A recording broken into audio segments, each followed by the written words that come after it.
Right. I know a lot of you have commented saying you prefer these type of non-list based videos, but our Sevens videos still tend to get more views. So it's probably just going to have to be a balancing act unless or until more people are on board with this type of video.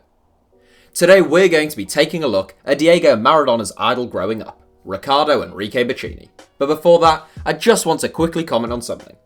When we brought out our video about Billy Kenny's demise from being England's hottest prospect to retiring at 21, a few people thought I'd stolen an article from the website A Halftime Report. To clarify, yes, you will find that story along with today's on ahalftimereport.com, but not because I'm a despicable plagiarist. That is actually my own website.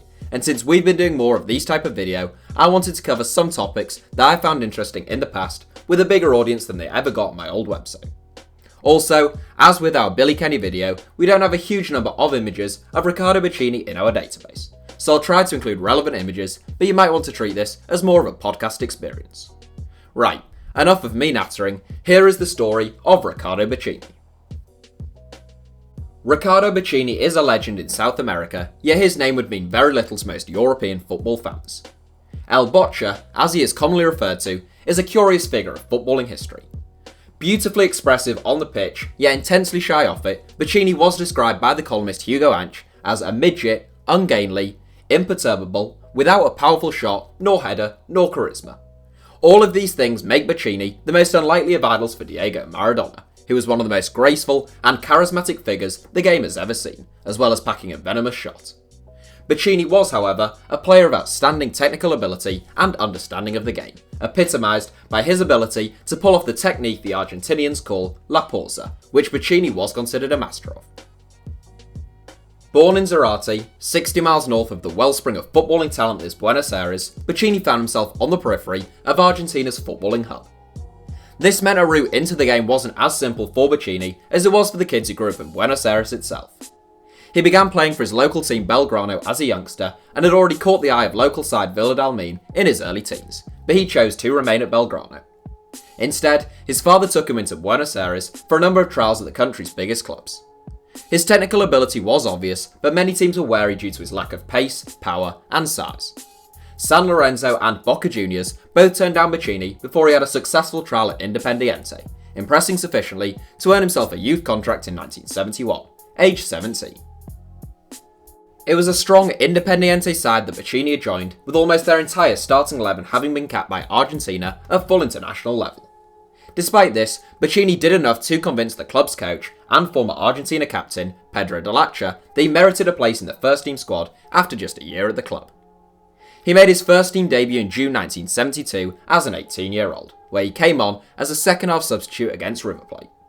It was a tough introduction, and Bochini's game time was limited in his first full season, but Independiente had already won the 1972 Copa Libertadores, and Bochini's time was to come. By the time the 1973 season arrived, Bochini had established himself as a rising star, and had become a regular starter for the South American champions. Key to Bochini's place in the team was his relationship with the club's right winger, Daniel Bertoni.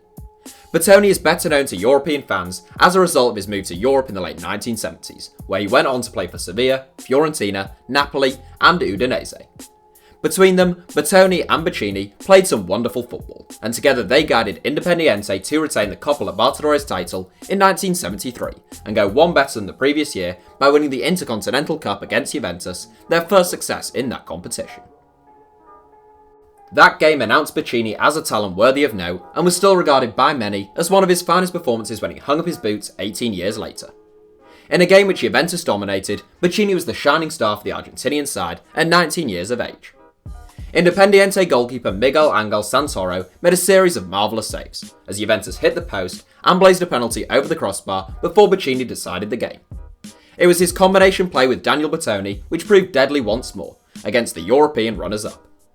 Bertoni picked the ball up on the halfway line, passing to Bochini, who spun, beat Claudio Gentile, played a 1-2 with Bertoni, and delicately lobbed the ball over the head of Italy goalkeeper Dino Zoff. Independiente continued their success throughout the 1970s and 80s, winning the Copa Libertadores in 1974 and 1975, to make it 4 consecutive victories in the competition. No other team has matched that feat, before or since, not even the great Santos team of the 1960s. In 1974, Bochini scored his only career hat-trick against Independiente's great rivals Racing Club. Not a prolific scorer, he averaged roughly a goal every 6 games, Bochini was one of Argentina's finest ever providers.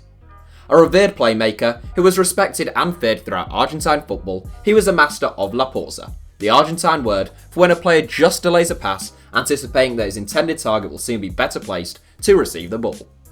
More recently, Juan Román Riquelme has been the finest exponent of such a technique, and its most notable use was by Pelé in the 1970 World Cup final as he teed up Carlos Alberto. Despite playing fairly regularly for the Argentine national team throughout the 1970s, having been handed his debut after his goal against Juventus, Bochini was a surprise omission from Cesar Luis Menotti's 1978 World Cup squad. He lost his place to River Plate's Norberto Alonso, with the theory being that Menotti put a greater emphasis upon pace, which Bochini did not have in abundance. However, others believe that Bochini would have been included if he had played for either Boca or River, who Menotti seems to have a considerable preference for. Bochini only ever played 5 minutes of World Cup football, coming on in the dying embers of Argentina's 1986 World Cup semi-final against Belgium, when he was 32. As Bochini entered the field, Maradona ran over to him and said, "Maestro, we've been waiting for you." The high regard with which Maradona held Bochini in was not unusual for an Argentine. He is still regarded by many as Independiente's greatest ever player. He was a maverick, like El Diego, but even more unorthodox in terms of his appearance on the pitch. With his mad professor hair, Bambi on ice legs, and aged appearance even as a youngster, Bochini was not your typical footballer. An Englishman who watched him play once lauded Bochini as an excellent midfielder who spread the ball, before tempering his praise by commenting that he looked like the English comedian Max Wall. As well as his appearance, Bochini didn't even have the footballing attributes which typically give birth to a star. He was weak, he wasn't particularly fast, and he was incapable of hitting a ball with any real power. Out of this most peculiar character came a genius though. In his autobiography, Maradona said of Bochini that watching him play drove me crazy with delight. Bochini never made a move to Europe, and having played only 5 minutes of World Cup football, those outside of South America are unsurprisingly ignorant to the genius of El Boccia.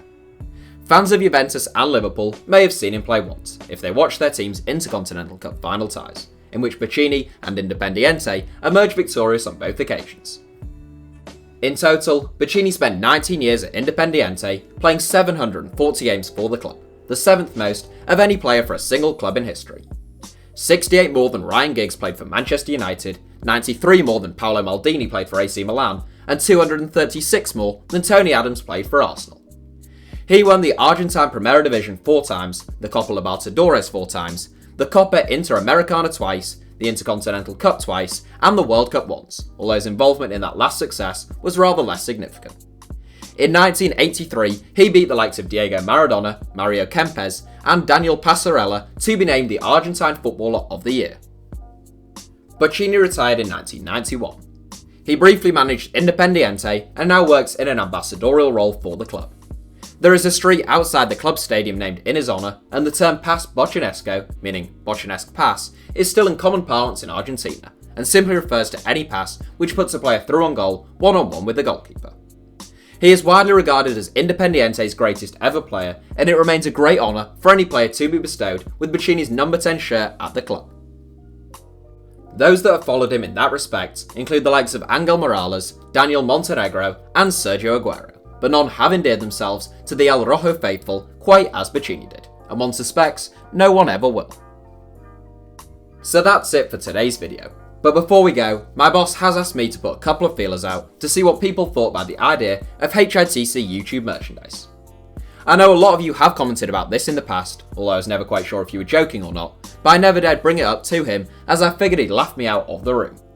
Anyhow, it seems he's found out about the idea all on his own, so he wanted me to ask you all what you thought. Obviously, Irish Guy on HITC Sport has his scarf, which would undoubtedly prove popular, but there could be a couple of avenues we can explore here on HITC Sevens ourselves, such as our own Steve Freeze inspired range, some beautiful calling Pelé a fraud is patently absurd t-shirts, and maybe one just for me which says I'm not a Man City fan, I just really like Kevin De Bruyne.